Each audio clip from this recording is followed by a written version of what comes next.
Times میں خوش آمدید۔ 80 دنوں کی پابندی کے بعد آج پہلی مرتبہ اسرائیل نے غزہ پٹی میں کچھ امدادی ٹرکوں کے داخلے کی پرمیشن دی ہے اور رپورٹ کے مطابق 9 ٹرک کو غزہ پٹی میں داخل ہونے دیا گیا، لیکن اس کی کچھ بھی ویلو نہیں ہے۔ غزہ پٹی کو اس وقت ضرورت ہے روزانہ 600-700 سے زیادہ امدادی سامان لدے ہوئے ٹرکوں کی۔ اتنے ٹرک اگر روزانہ وہاں داخل ہوں گے تب کچھ ہو سکتا ہے، کیونکہ پچھلے 80 دنوں سے ایک دانہ بھی غزہ پٹی میں نہیں پہنچا، اور اسرائیل نے یہ پرمیشن بھی امریکہ کے شدید دباؤ کے بعد دی ہے۔ انگلینڈ، فرانس اور کینیڈا کے شدید دباؤ کے بعد اسرائیل نے قدم اٹھایا ہے اور امریکہ نے اسرائیل پر مزید دباؤ بنانا شروع کر دیا ہے۔ ایک تازہ رپورٹ یہ سامنے آئی ہے کہ امریکہ کے نائب صدر جے ڈی وینس نے اسرائیل کا اپنا دورہ منسوخ کر دیا ہے، اور جے ڈی وینس نے اسرائیل کا اپنا دورہ کینسل اس وجہ سے کیا ہے کیونکہ حالیہ دنوں میں اسرائیل نے غزہ پٹی میں اپنے آپریشن کو اور تیز کر دیا ہے۔ پچھلے کئی مہینے سے لگاتار اس پر بات چیت چل رہی تھی۔ انٹرنیشنل عدالت میں مقدمہ چلا کہ اسرائیل کو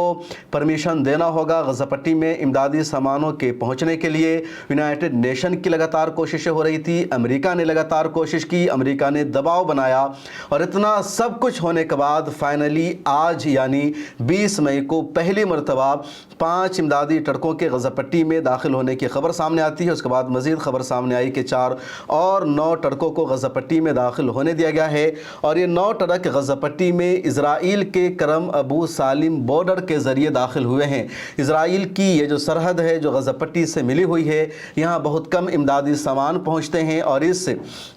بارڈر کے کھولنے سے غزہ پٹی کا کچھ بھی فائدہ نہیں ہونے والا ہے۔ غزہ پٹی میں امدادی سامان اسی وقت زیادہ پہنچ پائیں گے جب رفح کراسنگ بارڈر کو کھولا جائے گا، کیونکہ رفح کراسنگ بارڈر مصر سے ملا ہوا ہے، اور اس بارڈر پر زیادہ امدادی ٹرک موجود ہیں۔ ہزاروں ٹرک یہاں پچھلے 1 سال سے انتظار میں کھڑے ہیں، پوری سڑک جام ہے، لیکن ان کو اندر انٹری کی پرمیشن نہیں مل رہی ہے۔ عرب ممالک کی طرف سے یا دنیا بھر کے ملکوں کی طرف سے جو امدادی سامان بھیجے جاتے ہیں تو تمام سامان پہلے مصر جاتے ہیں، اور مصر کے بعد پھر وہ رفح کراسنگ بارڈر کے راستے پر وہ ٹرک جاتا ہے، اور رفح بارڈر کے ذریعے ہی امدادی سامان غزہ پٹی میں پہنچتا ہے۔ جب جنوری میں غزہ پٹی اور اسرائیل کے درمیان جنگ بندی ہوئی تھی تو سیز فائر کے اس مرحلے میں روزانہ 600 سے زیادہ امدادی ٹرک غزہ پٹی میں داخل ہوتے تھے، لیکن جب مارچ میں اسرائیل نے سیز فائر کا وائلیشن کیا اور 2 مارچ سے مکمل طور پر غزہ پٹی میں امدادی سامانوں کے آنے پر پابندی لگا دی تو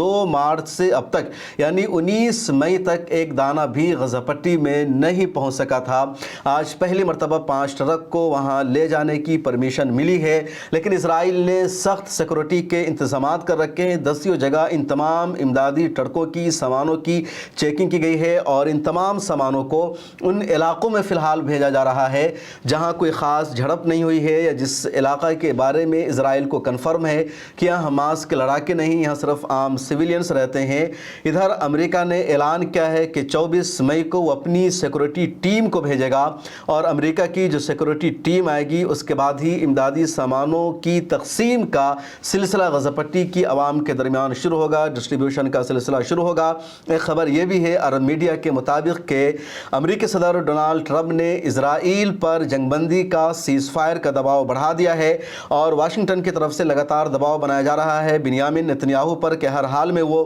سیز فائر کرے، ورنہ امریکہ کی طرف سے اس کو جو امداد دی جاتی ہے وہ مدد بند کر دی جائے گی۔ تو ایک بہت بڑی خبر ہے، اور اس خبر میں اگر سچائی ہے کہ سچ میں اگر امریکہ نے کہا ہے کہ اگر بنیامین نتنیاہو نے غزہ پٹی پر حملہ بند نہیں کیا تو اس کو جو مدد دی جاتی ہے امریکہ سے وہ مدد بند کر دی جائے گی، تو پھر اسرائیل کی الٹی گنتی شروع ہو جائے گی، کیونکہ اسرائیل جو کچھ ہے وہ امریکہ کے دم پر ہے، امریکہ کے ذریعے ہے۔ اور پچھلے دنوں بھی میں نے بتایا تھا کہ ٹرمپ کا میڈل ایسٹ کا جو دورہ ہوا ہے تو کچھ نہ کچھ تو